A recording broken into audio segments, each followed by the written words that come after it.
Tras el golpe del tifón, la tercera flota pasó a ser la quinta flota bajo el mando del almirante Spruance. Varios tifones habían ido y venido, y las campañas de Iwo Jima y Okinawa ya se habían librado. Ahora, Halsey regresó a finales de mayo de 1945, así que la quinta flota volvió a ser la tercera flota. Sobre el seguimiento y predicción del clima, mucho había cambiado y mucho seguía igual. Se habían puesto en funcionamiento muchas estaciones meteorológicas nuevas y Guam ahora contaba con una estación central meteorológica de la flota. Había más vuelos de reconocimiento meteorológico de largo alcance bajo mando estadounidense, aunque no reportaban directamente a la tercera flota. Sin embargo, lo demás seguía casi igual. Pese a los resultados previos, el comandante Costco continuaba como aerólogo principal en el equipo de Halsey. Y el proceso laberíntico de recibir informes de varias estaciones y aeronaves, ponerse de acuerdo sobre lo que realmente significaban y luego canalizarlos hacia arriba y hacia abajo. La cadena de mando para la distribución a la flota solo sería más complicada si hubiera un minotauro real corriendo por la estación central meteorológica de la flota. También parecía que el destino de hecho tenía un sentido de la ironía. A pocos días de que Halsey regresara al mando, surgieron informes sobre una perturbación en la fuerza de la naturaleza en el mar de Filipinas. Al igual que antes del tifón Cobra, la tormenta estaba a su espalda y crecientes oleadas de kamikazes estaban al frente. Este nuevo sistema meteorológico tenía diferencias con Cobra. Mientras que el tifón anterior había sido una vasta y constante muralla de furia de la naturaleza, este era más pequeño, más rápido, en movimiento, y concentraba el inmenso poder de su sistema de tormentas en un ataque ferozmente coordinado. Avanzaba como si un poder rencoroso le diera un sistema de rastreo, mientras Cobra solo llegaba de forma constante. Desde el sureste, esta nueva tormenta, con nombre clave Connie, pero a veces también llamada Víbora, comenzó dirigiéndose hacia el oeste y luego giró suavemente hacia el norte, como la mayoría de los tifones, pero después empezó a curvarse sobre sí misma y dirigirse al noreste. Esto presentaría una situación sin salida. Como la tormenta se acercaba a la tercera flota desde el suroeste en lugar del sureste, eso significaba que, en teoría, la flota podría intentar escapar hacia el océano profundo. Pero si Halsey se tardaba un poco, el peor lado de la tormenta, el sur a sureste, pasaría directamente sobre sus barcos. Si iba directo hacia la oposición aérea japonesa, aunque lo alcanzara el borde de la tormenta, sería la parte más suave, según se viera. Además, podía irse antes y evitar el sistema meteorológico por completo. Pero todo eso refleja lo que se pudo haber hecho, sabiendo lo que sabemos ahora. A inicios de junio, Connie o Víbora solo era una perturbación tropical al comenzar su trayecto. El comandante Costco lo consideró irrelevante frente a analizar patrones meteorológicos cercanos, lo que le ayudaría a programar ataques aéreos. A inicios de junio aumentaron los reportes sobre la intensidad de la tormenta, incluso del Departamento de Inteligencia, que interceptó informes meteorológicos japoneses de varias islas eludidas. Pero la lentitud glaciar en la transmisión de información meteorológica significaba que los informes individuales llegaban algo desordenados. Y parece que Costco, una vez más, no se molestó en tomarse el tiempo para reorganizarlos en un panorama más coherente. De hecho, cuando la Estación Meteorológica Central en Guam decidió emitir una advertencia de tifón el 3 o 4 de junio, las fuentes varían, probablemente debido a problemas de zona horaria. Informó de su llegada en la reunión del personal, pero luego dijo que la advertencia era incorrecta. Como el giro al noreste del tifón no coincidía con los patrones meteorológicos, parece que olvidó que el tifón Cobra tampoco seguía exactamente esos patrones. Pero esto no pasó desapercibido. Otros oficiales, quizás aquellos con un instinto de supervivencia un poco mejor, o tal vez simplemente con una memoria más larga que la de un pez dorado promedio, argumentaron que realmente no deberían volver a correr ese riesgo. Halsey, después de escuchar todos los argumentos, decidió intentar evitar la tormenta al menos esta vez. La flota en realidad estaba repostando mucho antes de lo previsto y las últimas amarras ya se estaban soltando, incluso mientras la reunión seguía en curso. Por el aumento del oleaje, la flota se movió al este-sureste para evitar la probable trayectoria de la tormenta según Kosutko. Halsey ordenó que cualquier barco de la Marina de Estados Unidos en la zona informara regularmente sobre el clima en su ubicación. Ahora Halsey seguramente lamentaría haber mantenido a Kosutko como comandante. Más tarde esa tarde, Guam envió otro informe indicando ahora que había dos tormentas, una de las cuales se dirigía hacia el norte y la otra, al momento de emitirse el informe, se dirigía hacia el norte-noreste. Ambas tomaban rutas algo diferentes hacia Kosutko. Esto confirmaba sus sospechas de que todo estaba exagerado. ¿Cómo podía una tormenta volverse dos? Seguramente todo el asunto estaba enormemente exagerado por las unidades de retaguardia que realmente no sabían lo que estaba pasando. Al entrar en mares tranquilos, el grupo de tarea 38.1 logró completar el reabastecimiento interrumpido. Como siempre, la realidad ignora las ideas preconcebidas del hombre. El tifón se había dividido en dos sistemas distintos. El que se dirigía al norte era más débil y eventualmente se disiparía, pero el que estaba más al este. Uno estaba girando bruscamente hacia el norte-noreste y luego tomando un rumbo noreste mucho más cerrado, y en algunos puntos incluso dirigiéndose casi directamente hacia el este. Al mismo tiempo, el buque de mando USS Ancon estaba a 200 millas de la flota rumbo a Filipinas. Luego detectó en su radar un tifón muy poderoso y compacto avanzando rápidamente a solo 100 millas de la flota. Siguiendo órdenes de Halsey, transmitió el informe por radio, pero surgió otro factor que complicó todo: tercera flota. Las órdenes exigían cifrar toda comunicación, por lo que la tripulación del Ancon debió redactar el informe meteorológico usando sus numerosos datos de sistemas a bordo, codificar dicho informe y luego transmitirlo. Después, en el otro extremo, alguien tenía que recibirlo. Y luego se colocaba en una pila para ser descifrado, y solo una vez que había sido descifrado podía realmente leerse. Ya casi era medianoche cuando todo esto ocurrió. Si hubiera sido de día, Halsey habría confirmado el informe con solo mirar por la ventana al horizonte. Con solo unas horas antes de que la tormenta los alcanzara, Halsey llamó a su personal y oficiales superiores. El almirante McCain propuso mantener rumbo de 110 grados y quizá aumentar velocidad. Cosco, por su parte, ahora sugería girar casi por completo y tomar rumbo de 300 grados volviendo por el mismo camino. Tras deliberar, Halsey aceptó la recomendación de Cosco. El contraalmirante Carney y la mayoría de los altos oficiales no estuvieron de acuerdo con la decisión de Halsey y Carney lo comentó con sarcasmo. Algún día vamos a maniobrar a ciegas directamente hacia un tifón. Como resultó ser, ese día sería el siguiente. La fuerza de tarea de portaaviones rápidos tenía 3 grupos navegando juntos en esta etapa. El grupo de tarea 38.4 era el más al norte y contenía el buque insignia tanto de Halsey como del almirante McCain. El grupo de tarea 38.1 estaba a unas 15 millas al sur, y el grupo de tarea 30-8 encargado del reabastecimiento, un poco más lejos al sur-sureste del grupo de tarea 38.4. A las 02:30 el viento comenzó a intensificarse casi tan rápido como el barómetro empezó a bajar. Para muchos marineros de la flota, había una sensación de «aquí vamos otra vez».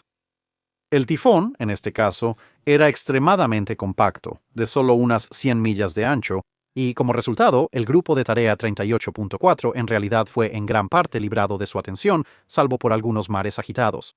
El grupo de tarea 38.1 y el 30.8, en cambio, no tendrían tanta suerte. La fuerza de reabastecimiento del almirante Beatty, grupo de tarea 30-8, fue la primera en ser golpeada. A las 02:30 el viento era constante de 35 nudos y ráfagas cercanas a 65. En una hora, las velocidades del viento supuestamente superaron los 120 nudos.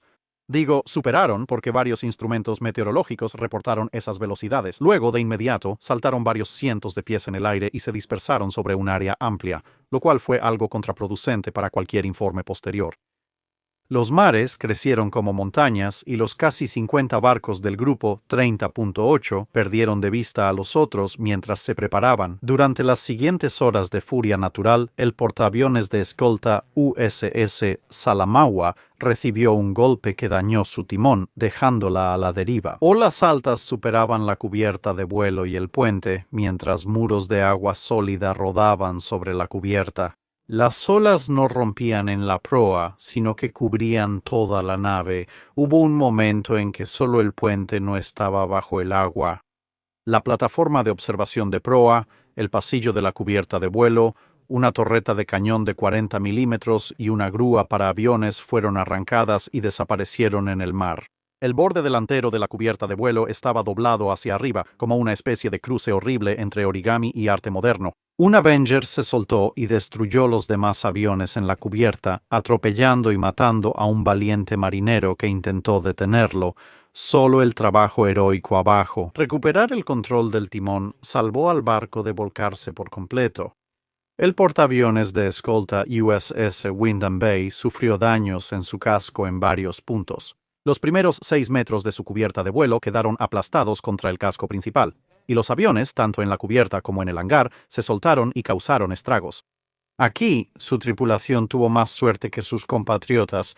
Un ballet de persecuciones mientras el barco subía y bajaba evitó muertes inmediatas. El elevador de aeronaves fue golpeado repetidamente por olas rompientes que lo forzaron hacia abajo en contra de su voluntad, lo que provocó que el agua se desbordara hacia el hangar. De hecho, entró tanta agua que el portaaviones comenzó a asentarse y apenas respondía al timón. Al final, esto fue un acontecimiento muy afortunado. Entró suficiente agua para que el peso del barco evitara que el mar lo volcara de lado. Pero no bastó para hundir totalmente el barco al quitarle toda su flotabilidad. Y así, a pesar de que al final se parecía más a un monitor con ambiciones de aviación que a un portaaviones real, logró seguir luchando cerca, el destructor. La escolta USS Conklin estaba haciendo su mejor esfuerzo cuando hubo un breve momento de silencio, lo cual siempre era una mala señal. Esto fue seguido inmediatamente por una pared negra de agua casi vertical que la golpeó de frente, un poco como un niño corriendo de lleno contra un muro de escudos formado por legionarios romanos enfadados. Como resultado, la Conklin salió de curso y se inclinó 75 grados a estribor. Los hombres cayeron cuando los mamparos de proa se volvieron el piso por un momento, hasta que el de estribor tomó su lugar y la nave giró en torno a él. Por lógica, debería haber continuado volcando, pero el tifón decidió entonces usar la pequeña nave como saco de boxeo. Una serie de olas rápidas, aunque todavía bastante grandes, la levantaron de nuevo unos cuantos grados con sus bases antes de golpearla con sus crestas y hacerla volcar aún más, una vez más, como un peleador descontrolado golpeando repetidamente a un oponente caído. Puertas y escotillas volaron, la sala de radio se inundó, el equipo externo de radio y radar fue arrancado y el agua entró por ventiladores a las salas de máquinas. Hubo varias bajas porque todo lo que no estaba atornillado fue lanzado rápidamente por los espacios de maquinaria en el puente. 3 hombres fueron arrastrados completamente fuera del barco. Un momento después, otra ola, viniendo de una dirección completamente diferente, devolvió a uno de ellos, el operador del puente, quien fue arrojado bruscamente en la popa. La ola también arrastró a otro hombre de la popa.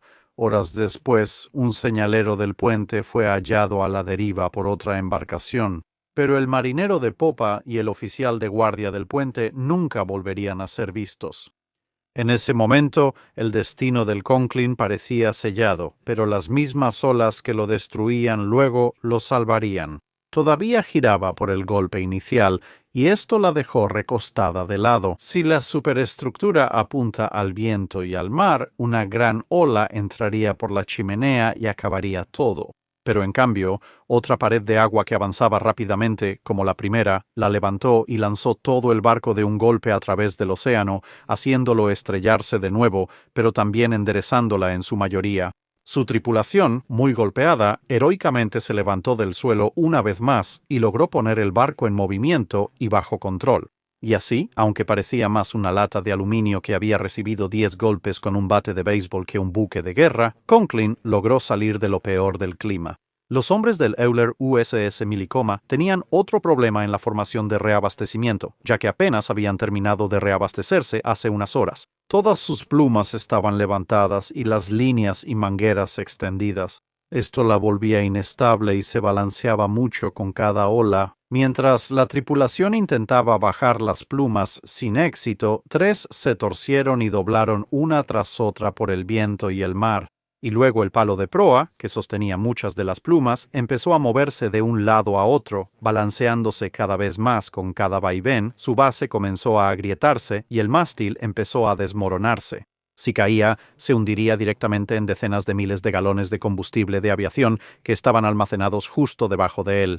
Las chispas de esa colisión harían que el barco saliera disparado al cielo envuelto en llamas. Por suerte, el viento amainó justo cuando se rompieron los últimos cables y líneas de radio, permitiendo a la tripulación tomar medidas de emergencia para estabilizar el mástil. Otro destructor de escolta, el USS Mitchell, no estuvo sujeto al mismo nivel de drama y daño. Un marinero colgó una hamaca sobre un motor principal y el oleaje lo arrulló hasta dormirlo. En medio de la tormenta, despertó. Miró desde la hamaca y vio el mamparo y los estantes en lugar del motor. Como el barco se estaba escorando mucho, concluyó que había muy poco que pudiera hacer de forma segura en ese momento, así que simplemente se aferró a los lados de la hamaca y se volvió a dormir. El almirante Clark comandaba el grupo de tarea 38.1. Esta formación detectó la tormenta aproximándose a 60 millas en el radar. Pero casi inmediatamente después de eso, uno de los destructores en su formación de escolta perdió el control de dirección y él redujo la velocidad para asegurarse de que el destructor no se perdiera. Aunque el borde del tifón ya envolvía al grupo de apoyo, él pidió por radio a los almirantes Halsey y McCain permiso para cambiar rumbo y aumentar velocidad, pues aún había tiempo de evitar lo peor. En el grupo de tarea 38.4 decidieron que no tenían suficiente información para ubicar el centro de la tormenta, sin saber que Clark, mucho más cerca, ya lo había hecho. Al inicio, negaron el permiso para maniobrar solos alegando falta de información. Clark les señaló que quizá ellos no tenían la información, pero él sí, aunque no era muy útil. El grupo de tarea 38.4 le pidió compartir esa información con ellos, no actuar solo. Un Clark exasperado envió la información de radar relevante y a las 04:40, casi una hora después de la solicitud inicial de Clark, finalmente se le concedió permiso para cambiar de rumbo a su discreción. Pero ya era demasiado tarde y el tifón ya estaba sobre ellos. Mientras que en Cobra, los barcos más pequeños habían sido los más afectados, esta vez fue el turno de los barcos grandes, ya que las olas eran tan grandes que, suponiendo que lograran mantenerse a flote, los barcos pequeños en su mayoría solo subían y bajaban, como elevadores, mientras que los barcos grandes tenían la inercia suficiente para ser arrastrados más por encima que hacia arriba. Incluso los acorazados no saldrían completamente intactos de esto. El Indiana vivió un momento divertido cuando unas olas fuertes dañaron temporalmente su timón y un motor. El Massachusetts sufrió una serie de daños menores por las olas y lo que algunos sospechaban que eran restos de otros barcos que le fueron lanzados, mientras que uno de sus aviones de reconocimiento fue reclamado por una ola que pasó sobre la popa, como una mano enorme que lo atrapaba. Al principio, su prueba parecía corta, hasta que los marineros asomaron por varias escotillas y vieron un pequeño parche de cielo despejado. Entonces se dieron cuenta de que estaban en el ojo de la tormenta y todos regresaron adentro mientras los vientos aumentaban rápidamente. Los 4 portaaviones del grupo de tarea, Bennington y Hornet de la clase Essex y San Jacinto y Bella Wood de la clase Independence, estaban por enfrentar un momento difícil. La reputación del Bennington como un barco afortunado se acabó cuando los vientos superaron la calibración más alta de sus instrumentos. Antes de que una serie de olas muy juntas que sobrepasaron sus mástiles la golpearan en rápida sucesión, el voladizo delantero de la cubierta de vuelo fue completamente destruido, junto con otros 35 pies de cubierta de vuelo soportada, dobladas como un pretzel. Las catapultas del barco se convirtieron en interesantes ejemplos de lo que sucede si dejas caer un fideo mojado sobre un plato. Y el agua se vertió en la cubierta de proa, bajó por los pasillos y corrió por los camarotes delanteros. Hornet tuvo una experiencia similar. Una serie continua de olas de 18 metros de altura hizo que los primeros 8 metros de la cubierta de vuelo se desplomaran hacia abajo, lo que obligaría a Hornet a realizar operaciones de vuelo desde la popa en los días siguientes, después de que el primer intento de lanzamiento tras el tifón enviara a un Hellcat en espiral hacia el mar, cuando el vórtice de corrientes de aire provocado por la cubierta caída derribó al pobre caza justo después de haber despegado. Por suerte, la capacidad de operar en reversa en realidad había sido incorporada en la clase Essex, aunque hasta ahora había habido muy pocas razones para usarla realmente. Sorprendentemente, los 2 portaaviones ligeros salieron bien de la experiencia, San Jacinto fue gravemente golpeado por Cobra, pero su capitán aprendió de eso. Ambos portaaviones giraron al mar y bajaron la velocidad al mínimo para maniobrar. Como resultado, lo peor que les pasó a cualquiera de los dos, aparte de daños menores aquí y allá, fue que San Jacinto perdió 2 aviones que habían sido colocados deliberadamente en la proa como cortavientos para proteger al resto. Como esos aviones en particular ya no podían volar incluso antes de que el mar los alcanzara, la tripulación opinó que este tifón fue más fuerte, pero de menor duración que el Cobra. Pero el barco que sufrió más fue el crucero USS Pittsburgh. El capitán ordenó asegurarla como si fueran a combatir, lo cual fue providencial. A las 06:30, el oficial ejecutivo informó en el puente que el casco se doblaba a 30 metros de la proa. Poco después, grandes olas empezaron a acumularse. La primera parecía una pared, y al golpear el puente, la tripulación vio la proa girar 90 grados hacia arriba. Y luego, incluso mientras la espuma aún caía, otra ola, esta mucho más parecida a una marejada, simplemente levantó todo el crucero. La proa cayó, aún unida por algunas placas de la cubierta, pero no tuvo soporte porque el barco quedó suspendido brevemente en el aire por la cresta de la gran ola que lo sostenía por el centro. La proa continuó cayendo y se desprendieron 32 metros del barco. Afortunadamente, ningún tripulante estaba en esa sección. El mar amenazaba con usar la proa como garrote para destruir el crucero, así que el capitán ordenó virar bruscamente. Fue una maniobra muy arriesgada, exponiendo al Pittsburgh a un golpe de mar lateral y luego a mares de popa que podían dañar su timón, propulsión o hacerlo girar sin control. Había 2 razones para sus acciones. La silueta amenazante de la proa los seguía. Además, el barco se sostenía solo por unos mamparos delgados y expuestos que no estaban hechos para eso. Al alejarse de la tormenta, la presión en los mamparos bajaba, dando tiempo a las cuadrillas para reforzarlos. De alguna manera, el capitán logró hacer todo esto, mientras también se comunicaba directamente sobre la situación con el almirante Clark por radio de voz. Cuando los primeros equipos de apuntalamiento funcionaban, el barco giró y presentó su banda de estribor al mar. Esto se veía menos riesgoso tras el paso de varias olas grandes por la popa. El barco hermano de Pittsburgh, Baltimore, y el crucero ligero Duluth también dañaron sus proas, que se torcieron y rompieron, pero no se separaron de los barcos principales.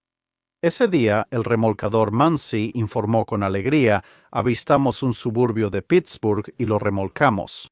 Gracias al destructor Blue, que localizó y siguió la proa flotante, el remolcador pudo recuperarla y llevarla a casa. Apareciendo solo un día después que el resto del crucero, las 2 partes del barco finalmente se reunieron cuando la tormenta se despejó. La lista de bajas fue mucho menor que la que hubo para Cobra. 6 muertos, 4 heridos graves, 75-100 aviones perdidos y casi la misma cantidad gravemente dañados. Pero gracias a los daños sufridos por los grandes barcos, el efecto general en las operaciones de combate fue en realidad algo mayor que el de Cobra. La Fuerza de Tarea de Portaaviones Rápidos había perdido varios portaaviones por ataques kamikazes en meses recientes. Con el Bennington y el Hornet fuera de acción, la Fuerza de Tarea de Portaaviones Rápidos sufrió un golpe serio en sus capacidades operativas. No sorprende que ordenaran otra investigación. Esta vez las preguntas fueron más directas. Halsey y Costco dijeron que la mayoría de los problemas eran por falta de información y retraso en los informes meteorológicos. Por la necesidad de cifrar estos mensajes, Halsey propuso transmitir los informes por radio abierta sin cifrado y aumentar el reconocimiento aéreo y monitoreo de tormentas. Pero después de poco más de una semana de escuchar todos los testimonios, el juez defensor de la investigación expuso su opinión en términos bastante mordaces, aunque legalistas. Creo que es mi deber como juez defensor asesorar oficialmente al tribunal en cuestiones de derecho, si parece haber alguna duda sobre cuestiones legales. No sé si el tema que voy a tratar es dudoso, pero para mí es muy importante. Creo que el testimonio presentado ante este tribunal es suficiente para establecer un caso prima facie de ineficiencia culpable del comandante de la Tercera Flota. Este asunto lo sanciona el párrafo 9 del artículo 5 para el gobierno de la Marina y se menciona brevemente en la sección 67 de Tribunales y Juntas Navales. Considero que el expediente muestra que un acto u omisión del comandante de la Tercera Flota causó el desastre. Al examinar los hechos y al emplear los métodos legalistas habituales para determinar la responsabilidad entre dos personas o para encontrar una responsabilidad ante el público por parte de cualquier servidor público. La ley de causalidad lo indica, la causa próxima o legal del daño a la Tercera Flota. El 5 de junio fue el giro de la flota a un rumbo de 300 grados aproximadamente a la 1:30 del 5 de junio. Cualquier otra ineficiencia, ya sea posterior o anterior a ese momento, cualquier otro acto de negligencia, ya sea anterior o posterior a ese evento, pueden ser causas contribuyentes, pero la causa principal y próxima, la causa legal del desastre. ¿Ese cambio de rumbo fue cuando el oficial lo ordenó? Tenía en su poder, o en el ejercicio de un cuidado razonable, debió haber tenido en su poder suficiente información que, si hubiera sido evaluada de manera adecuada y oportuna, habría mostrado el peligro involucrado al final, aunque la investigación sí estuvo de acuerdo en que se necesitaban más vuelos de reconocimiento aéreo para monitorear tifones. Las comunicaciones meteorológicas ahora deben hacerse en claro y no en canales encriptados. Sugirió que Halsey y McCain, este último responsable de la demora en autorizar a Clark a cambiar de rumbo, fueran reasignados a otras funciones. Nimitz decidió no intervenir considerando la popularidad y logros de Halsey y que tenía razón sobre la insuficiencia del sistema meteorológico y de comunicación. El almirante King aceptó a regañadientes las sugerencias de Nimitz, pero después hizo que el almirante McCain fuera relevado del mando. En un par de meses, aparentemente, McCain pasaría a ser el subdirector de la Administración de Veteranos, pero al final McCain murió en septiembre de 1945.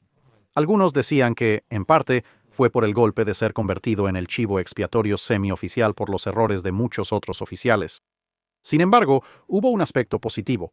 El cambio a comunicaciones meteorológicas más rápidas y sin cifrar, y lograr que la Fuerza Aérea del Ejército de Estados Unidos permitiera usar algunos B-29 para rastrear tormentas, mejoró mucho el seguimiento meteorológico. Y 2 tifones más en agosto y septiembre fueron evitados en su mayoría por las flotas aliadas, lo cual fue lo mejor, ya que se informó que el de septiembre tenía en su núcleo la potencia de víbora, pero la duración y el tamaño de cobra, y con eso llegamos al final del último de los tifones de Halsey. En la descripción hay un relato más detallado sobre la lucha de Pittsburgh. Espero verte pronto. Eso es todo por este video, gracias por verlo. Si tienes algún comentario o sugerencia sobre un barco para revisar, haznoslo saber en los comentarios de abajo. No olvides comentar en la publicación fijada para preguntas sobre el dique seco.